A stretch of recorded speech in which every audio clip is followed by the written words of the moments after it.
Стильный дизайн, корпус из нержавеющей стали, яркий AMOLED-экран на 1,43 дюйма, поддержка технологии Always On Display, встроенный NFC-модуль, поддержка фирменного приложения, загрузка оффлайн карт, загрузка маршрута, двухдиапазонный GPS, операционная система Harmony OS версии 5.0, мониторинг эмоционального состояния, обновленная система мониторинга показателей здоровья, время автономной работы до 14 суток и, разумеется, это только супер малая часть того, что из себя представляют, по мнению маркетологов, умные часы под названием Huawei Watch GT 5. Но как на самом деле дела обстоят у данной модели, я сейчас вам, разумеется, расскажу. И в конце объясню, чем, по моему мнению, они отличаются от четвертой линейки и стоит ли их покупать. Переходим к обзору. Распаковка. Поставляется данная модель в черной упаковке из плотного картона, как и старшая модель. На ней есть название, изображение модели, а также краткие характеристики. В комплекте мы имеем сами смарт-часы с ремешком, краткое руководство и зарядное устройство без пинов, но Cradle не съемный. К плюсам отнесу то, что смарт-часы можно заряжать не только от своего родного зарядного устройства, но и от любой беспроводной зарядки стандарта Qi, и даже от смартфона, используя реверсивную зарядку. К слову, на Huawei Watch GT 5 Pro уже обзор был на канале, как и на 4 и на 3. Габариты составляют 46 на 53 на 13 мм. Ширина ремешка 22 мм. 7 обзоров в неделю выгружаю, ежемесячно разыгрываю по одному смартфону Poco X6 Pro. Для участия в розыгрыше Poco X6 Pro необходимо просто подписаться на этот канал с колоколом, оставить любой осмысленный комментарий больше 5 слов, и либо в комментарии, либо в описании своего канала указать свое имя в Телеграме, и вы автоматически в розыгрыше. Помимо этого, еще iPhone 16 разыгрываю, условия в ролике по ссылке в описании. Переходим к очередным часам от Huawei. Их можно приобрести в варианте 46 мм и 41 мм. У меня на руках, разумеется, смарт-часы на 46 мм. По расцветкам есть синяя, коричневая и черная, а цвет корпуса стандартно черный и серебристый. В варианте на 41 мм есть также голубая расцветка, белая, золотистая, черная и коричневая. Цвет корпуса серебристый и золотой, но в черной расцветке корпус без скосов на безеле. Внешние смарт-часы именно варианта на 46 мм, о котором пойдет речь сегодня, выглядят как упрощенная версия GT 5 Pro, что в целом ожидаемо. В плане удобства они были комфортны при носке из-за того, что они легче и тоньше, чем GT 5 Pro, хотя и те были удобны. Собрана модель хорошо, средняя рама, кнопки, как и безель, выполнены из нержавеющей стали, а тыльная часть из армированного волокном композита. Ремешок в данной расцветке выглядит стильно, качество ремешка отличное, застежка у него металлическая с надписью Huawei, а крепление стандартное, и любой другой ремешок установить возможность есть. Только теперь отстегнуть, как и установить фирменный ремешок, довольно просто. Охват запястья от 140 до 210 мм, запястье под ремешком не потеет, смарт-часы лично мне дискомфорта во время носки не доставляли, как и во время сна. Далее, на корпусе расположили датчики мониторинга здоровья, такие как акселерометр, гироскоп, магнитометр, оптический датчик для измерения пульса, барометр, датчик внешней температуры кожи и датчик внешней освещенности. Для управления, кроме сенсорного экрана, предоставили две механические кнопки. Верхняя кнопка-коронка предназначена для перехода в меню, зажатием можно перейти во вкладку с перезагрузкой и выключением устройства, а двойным нажатием можно перейти к недавно открытым приложениям. Функция прокрутки также имеется, реализована она хорошо, ко всему при прокручивании есть приятная вибрация. Вибромотор же в данной модели мощный и качественный, ко всему настраиваемый, но всем не угодить. Некоторым пользователям данная вибрация кажется топорной. Нижняя кнопка отвечает за переход к тренировкам, можно открыть приложение кошелек. И сразу отмечу, NFC на борту, но для тех, кто проживает в Российской Федерации, это не актуально, если мы говорим об оплате банковскими картами. Во всяком случае, на данный момент. Переназначить команду на нижней кнопке можно, а на верхней нет. Помимо перечисленных команд, одновременным нажатием на обе кнопки можно совершить скриншот экрана часов. Скриншот, кстати, сохраняется в галерее на самом смартфоне. Летим дальше. С фронтальной части у нас находится AMOLED-дисплей на 1,43 дюйма с разрешением 466 на 466 пикселей. Плотность пикселей 326 ppi, частота обновления экрана 60 Гц и защита в виде закаленного стекла. Экран не утоплен, минус за то, что производитель не спрятал черную рамку полноценно. Выглядит это дело не очень, мягко говоря. Операционная система Harmony OS версии 5.0, система закрытая, установить сторонние приложения возможности нет. Если кто-то когда-то каким-то образом сможет это дело победить, можете написать, но я очень сильно сомневаюсь. Интерфейс доступен на русском языке с полноценным переводом и читабельным шрифтом. Анимации плавные, интерфейс выглядит свежо и скроллинг без рывков. В этом смысле они поработали относительно прошлой модели, хотя непонятно, почему прошлая модель не получила такие же плюшки. Яркость по моим замерам в пике 1400 люксов, как и в модели GT 5 Pro. Функция автоматической регулировки яркости работает у меня корректно, спящий режим максимум 20 секунд, а также есть автоматический автоматический режим. Постоянно включенный экран можно настроить максимум до 20 минут. Стиль AODA зависит от циферблата, то есть Always On Display будет таким, какой циферблат у вас будет. При повороте запястья экран загорается моментально, удобно, что можно выставить, что именно будет загораться. AOD или главный экран с циферблатом. Накрытие ладонью для выключения экрана на борту, как и одиночное нажатие на экран для пробуждения, но включить экран тапом можно только если включен AOD. По всем настройкам пробежался, включал-выключал различные режимы, по итогу экран без AOD тапом не включается, только поворотом запястья или с кнопки. Отмечу, что поддержки каких-либо жестов для управления я не нашел. У конкурентов это дело есть, может и они добавят. Далее, по свайпам с главного экрана все стандартно, сверху вниз панель быстрого доступа, в которой есть всевозможные полезные функции, к примеру, продувка динамика, фонарик с поддержкой нескольких цветов и режима мерцания, спящий режим, режим не беспокоить и не только. Снизу вверх это уведомления, слева направо погода с плеером, а справа налево виджеты. Настроить панель быстрого доступа нет возможности, за что минус. Виджеты же, как и меню, персонализировать можно. Удобно, что сортировать меню можно прямо со смарт-часов, зажав необходимые приложения для перетаскивания. В меню есть погода с подробным прогнозом, восходом и закатом солнца, восходом луны, фазами луны, приливами и отливами. Далее есть календарь событий, Petal Maps, компас, поиск телефона, будильник, который можно настроить прямо со смарт-часов, но он не синхронизируется со смартфонами других брендов, секундомер и таймер с возможностью работать в фоновом режиме. К слову, многозадачность данной модели полноценная. Также есть калькулятор и музыкальный плеер для регулировки громкости и переключения треков, воспроизведенных на смартфоне. Ко всему можно загрузить музыку на сами смарт-часы и слушать музыку прямо через них или через подключенные к ним Bluetooth аудиоустройства. Но выделенной внутренней памяти очень мало, всего 1,48 гигабайта, при том, что в прошлой модели было в десятки раз больше, а конкретно 22. В приложении на смартфоне есть App Gallery, приложений в нем маловато. Далее в настройках можно обнаружить функцию статус задач, 2 стиля отображения меню, персонализацию карточек, включение пин-кода с установкой запроса кода, настройку уведомлений и обновление прошивки. О остальных настройках я расскажу далее. Версия Bluetooth 5.2. Напоминаю, что уже есть 6.0, а во всех современных устройствах ставят минимум 5.4. Но Huawei экономит. В настройках можно подключить Bluetooth устройство, к примеру, наушники, нагрудный датчик, датчик скорости каденса или датчик мощности. Huawei Watch GT5 поддерживает функцию Bluetooth вызовов, eSIM здесь нет. Контакты добавляются только через приложение. При входящем звонке есть возможность сбрасывать вызовы, включать беззвучный режим или отвечать на них. Быстрые ответы также на борту, их можно настроить под себя или создать свои быстрые ответы. В меню находится список недавних вызовов и контактов. Микрофон, как и динамик, отрабатывает хорошо, уведомления приходят моментально. Отвечать на них можно смайликами, заготовками и добавили клавиатуру и голосовой ввод. Но голосовой ввод работает только в паре со смартами от Huawei. Фотографии в уведомлениях не отображаются, смайлики отображаются без каких-то проблем. Иконки приложений видны, но не у всех приложений. Летим дальше. Huawei Watch GT5 умеют отслеживать плавание. Ко всему они имеют класс защиты 5 атмосфер и IP69K. У меня смарт-часы никак не пострадали от воды. Разумеется, я не советую их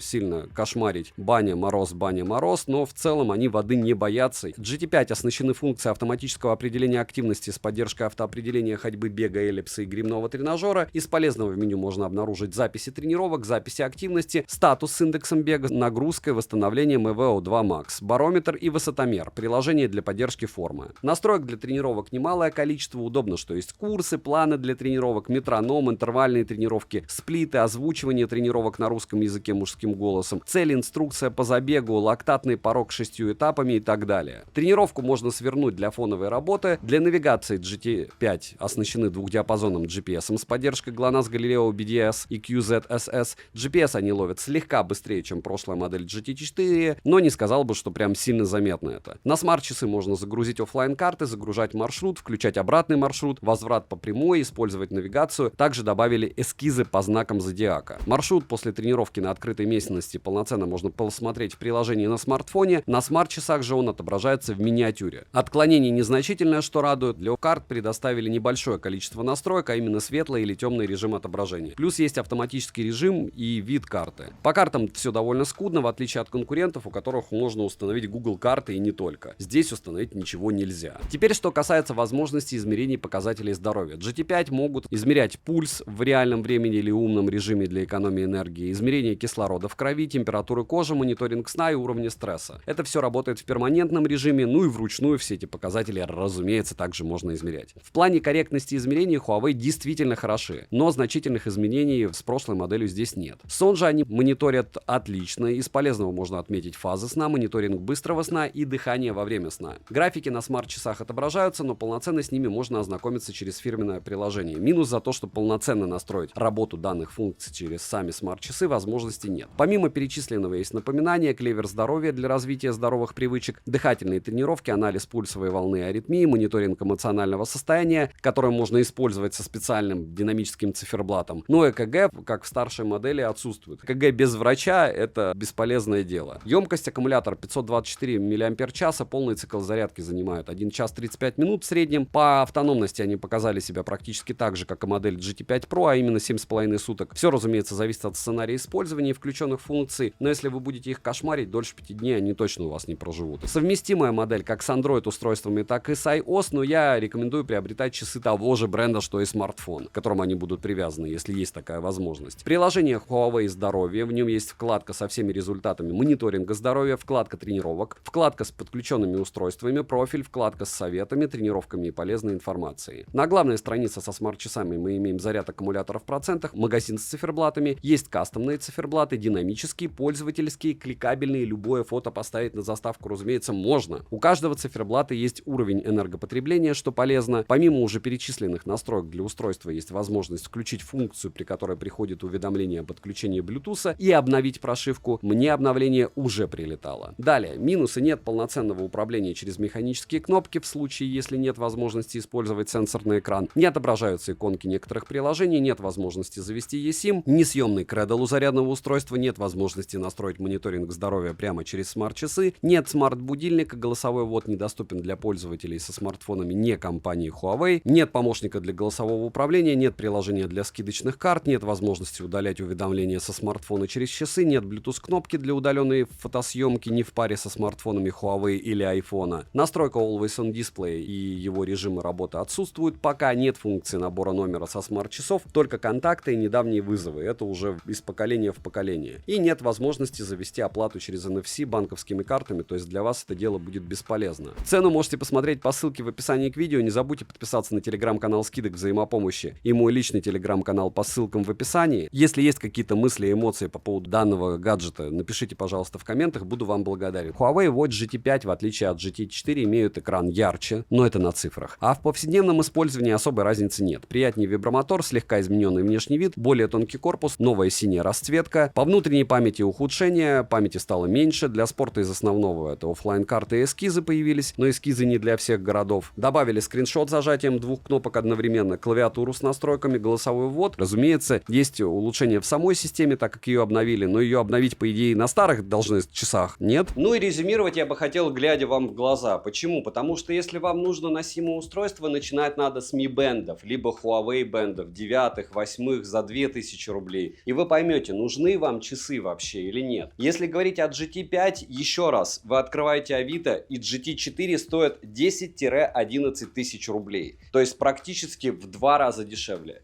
И если вам не нужны карты, которые не самые лучшие на Huawei, то берите четверки. Вообще не ошибетесь. Еще и памяти в устройстве будет больше. Сказать, что у них какой-то прорыв, Wi-Fi нет, звонить с них нельзя. GPS-карты, повторяюсь, отовсюду нельзя устанавливать, АПК-шки нельзя, это не Wear OS. Полностью все функции работают только со смартфонами Huawei, которые там новинки на 12-м андроиде они выгрузили и все радуются. Напоминаю, что сейчас уже 15-й выйдет. Смотря на всю эту магию, Huawei великолепные часы. Если у вас есть деньги и не нужны карты, покупайте 4-ю версию за 10-ку и радуйтесь. Если у вас есть деньги, вы мне не верите, покупайте 5-ю, потом смотрите на человека, у которого 4-я, понимаете, что вы переплатили эти 7, 8, 9, 10 тысяч. И смотрите мой канал, за что я вам буду безумно благодарен. Рекомендовать я это могу, но... Повторяюсь, носимое устройство. Есть у вас яблоко, вы покупаете Apple Watch. Есть у вас смартфон от Samsung или Xiaomi, вы покупаете Galaxy Watch для Samsung, для Xiaomi, S3, S2, Watch Xiaomi. Если у вас смартфоны Realme, там еще все проще. У Oppo даже есть свои часы. Да, они стоят космос, но они великолепно работают со смартфонами Oppo. У Vivo есть свои часы. Но это как раз говоря о аксессуарах, у Vivo и у Oppo часы так себе, особенно для глобального рынка. И в этом смысле, когда ты выбираешь себе смартфон, нужно 10 тысяч раз подумать, какое ты потом носимое устройство, те же наушники, аксессуары, часы, браслеты будешь приобретать. Самые топовые браслеты эконом-класса у Xiaomi и у Huawei. Если говорить про часы, Huawei в числе лидеров, яблоки в числе лидеров, Samsung в числе лидеров. Неплохие часы делают Xiaomi, неплохие часы универсальные делают Amazfit за свои деньги, но опять же прошлые линейки, которые они благополучным образом сейчас скрыли, но особо они над ПО не работают. В принципе, как и не работают над попыткой оплаты те же Huawei. Повторяюсь, не звонить, не оплачивать этими часами, не устанавливать программу вы не сможете. А теперь прикиньте, что Poco X6 Pro какой-нибудь или Realme 13 или 13 Pro примерно в те же деньги вы можете купить, как и эти часы. Функционал космос, правда, по разнице. Так что 10 тысяч раз подумайте, а потом решите поступательно. Браслет за 2000, часики простенькие какие-нибудь CMF, может быть, за 5000 рублей или Amazfit, потом за 10 тысяч прошлой модели, потом, может быть, будете переходить на новинки, но не факт. Девайсу от меня, повторяюсь, однозначное да. Добра и удачи вам, дорогие друзья.